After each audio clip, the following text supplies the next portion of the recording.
সাগর Bangla and চ্যানেলে আপনাকে স্বাগত। এই মুহূর্তে পার্শ্ব শিক্ষক বন্ধুরা কেউই ভালো নেই। এই মুহূর্তে সকল পার্শ্ব শিক্ষক বন্ধুরা একটাই খবরের দিকে তাকিয়ে আছেন যে মাননীয়া কবে তাদের জন্য বেতন বৃদ্ধির ঘোষণা করবেন। যাই হোক বন্ধু, সর্বদা চেষ্টা করে যাচ্ছি সঠিক খবর সংগ্রহের জন্য।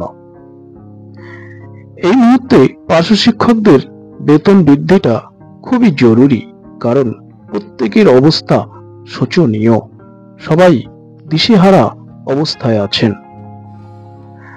বন্ধুরা, আজই সন্ধ্যায় বেতন বৃদ্ধির জিও হয়ে যাবে বা আগামীকাল জিও হয়ে যাবে, এই রকম হেডলাইন দিয়ে আমি খবর পরিবেশন করতে হয়তো পারবো না, কারণ ৪৬,০০০ অসহায় গোষ্ঠীর আমিও একজন।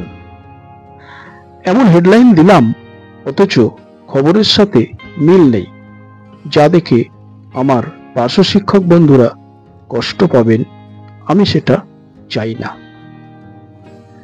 বন্ধু, ৪৬,০০০ পার্শ্ব শিক্ষকের মনের কথাগুলো প্রতিবেদন আকারে বলেন আর প্রতিবাদ আকারে বলেন, আজকে আমি তুলে ধরব। পার্শ্ব শিক্ষক সম্পর্কিত অনেক ভিডিওই দেখেছেন। আজ কয়েকটা মিনিট সময় দিয়ে আপনাদেরই মনের কথাগুলি শুনুন না। মাননীয়ের উদ্দেশ্যে ৪৬,০০০ অসহায় পার্শ্ব শিক্ষকের কিছু কথা। দীর্ঘ বছর, প্রায় ১ দশক ধরে রাজ্যে যখন শিক্ষকের ঘাটতি ছিল, এই হতভাগা পার্শ্ব শিক্ষকরাই কিন্তু স্কুলগুলোর অচলাবস্থার হাত থেকে বাঁচিয়েছিলেন। তারা হাসি মুখে সামান্য বেতনে 2টো ক্লাস বেশি দিয়েও শিক্ষা ব্যবস্থাকে সচল রেখেছিলেন। পার্শ্ব শিক্ষকরা জীবনের গুরুত্বপূর্ণ সময়টা শিক্ষা ক্ষেত্রে উজাড় করে দিয়েছেন। অদিনে শিক্ষার এই অচলাবস্থাকে যারা বুক আগলে শিক্ষা ক্ষেত্রগুলিকে রক্ষা করেছিলেন, সেই হতভাগা পার্শ্ব শিক্ষকরাই আজ সবচেয়ে অবহেলিত, বঞ্চিত। মাননীয়া, আপনি ১-৩-২০২৪-এ অন্যান্য সেক্টরের চুক্তিভিত্তিকদের চাকরির অভিজ্ঞতা অনুযায়ী বেতন কাঠামো দিলেন। কেন দিলেন?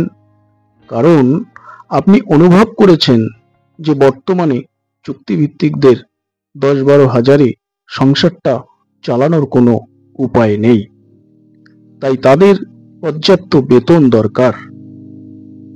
আপনি তাদের বাঁচার মতো বেতন কাঠামো দিলেন, ভালো, আমরাও চাই তারা বাঁচুক। কিন্তু যারা মানুষ গড়ার কাজে নিয়োজিত, যাদের চাকরির বয়স 18 থেকে 20 বছর হয়ে গেল, তাদের যা বেতন 10-12 দিন ভালোভাবে চলে না। সেই হতভাগা পার্শ্ব শিক্ষকদের প্রতি আপনার অবহেলা, অবজ্ঞার কারণে তারা সেই অচল অবস্থার মধ্যেই থেকে গেল। মাননীয়া, আপনি কি অনুভব করছেন না যে পার্শ্ব শিক্ষকদেরও পরিবার আছে, সংসার আছে? মাননীয়া, আপনি কি চান পার্শ্ব শিক্ষক পরিবারগুলো অনাহারে থাক, পরিবারগুলো না খেয়ে মারা যাক, আত্মহত্যার পথ বেছে নিক? কিন্তু না, পার্শ্ব শিক্ষকদের বিশ্বাস আপনি সেটা চান না। মাননীয়া, আপনার প্রতি পার্শ্ব শিক্ষকদের এখনো বিশ্বাস আছে। আপনি পরিবারগুলিকে বাঁচান। ১-৩-২০২৪-এ যেভাবে অন্যান্য সেক্টরের চুক্তিভিত্তিকদের বেতন কাঠামো দিয়েছেন, পার্শ্ব শিক্ষকদের ক্ষেত্রেও সেটা কার্যকর করুন। পার্শ্ব শিক্ষক বন্ধুরা কেউই ভালো নেই, কারণ সংসারটাই ভালোভাবে চলছে না। বেশিরভাগই অসুস্থ হলে ভিক্ষা করতে হয় চিকিৎসার জন্য। মাসে সামান্য যা বেতন, তা দিয়ে 10 থেকে 12 দিন সংসারটাই ভালো চলে না, তাহলে চিকিৎসা কিভাবে করবে? অনেকে অবসাদে আত্মহত্যার পথ বেছে নিচ্ছেন। আর কত পরিবার শেষ হলে পার্শ্ব শিক্ষকদের বেহাল অবস্থার অবসান হবে। মৃত্যু একদিন সবারই হবে, কেউই চিরস্থায়ী থাকবে না।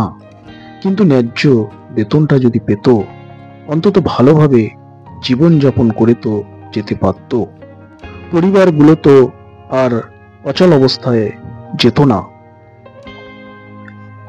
প্রেসিডেন্ট সাহেব, প্রতিটি ব্যক্তি কোনো না কোনো রাজনৈতিক দলের অনুগত হতে পারে, কিন্তু নিজের পরিবারের থেকে দল বড় হতে পারে না।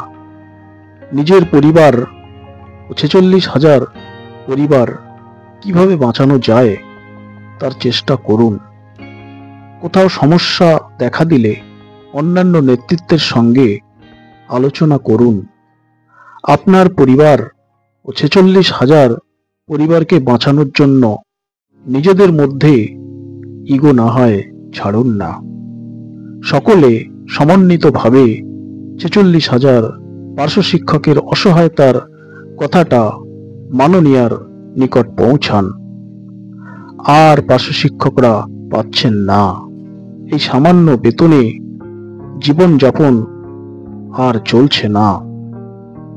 বন্ধুরা, যতটা পারেন ভিডিওটি